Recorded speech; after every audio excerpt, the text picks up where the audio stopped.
This is Gladys. I'm on the Disney Wonder, and we're on the 7th deck. There's the hallway there. Little Disney jingle playing. Let's walk in. So this is a stateroom with a veranda, which is amazing. We have here, great amenities down there. Perfect. So there is a spiel going on in the room, so that might be the voice you're going to hear right now, but 2 separate rooms and someone wants to shower and you need to do your other business at the same time.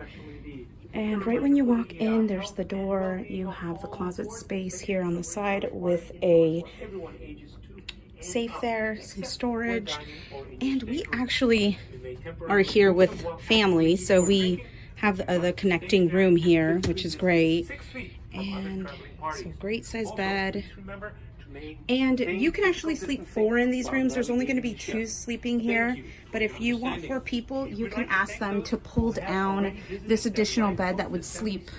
I don't know if that's 2. I think it's 1 comfortably, and then the second person sleeps underneath on the couch. So it does pull down about halfway. You can see the stoppers there.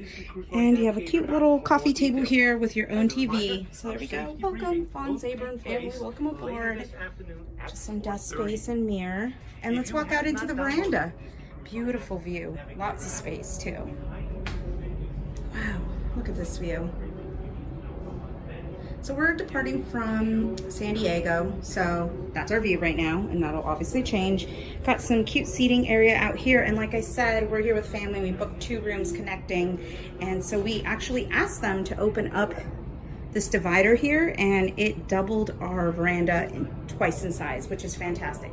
They have the same room as us, so double the space. But like I said, if you are staying next to someone, ask them to open that divider up. That's normally how it looks. But we have twice as long of a veranda. Do a quick panoramic of the room.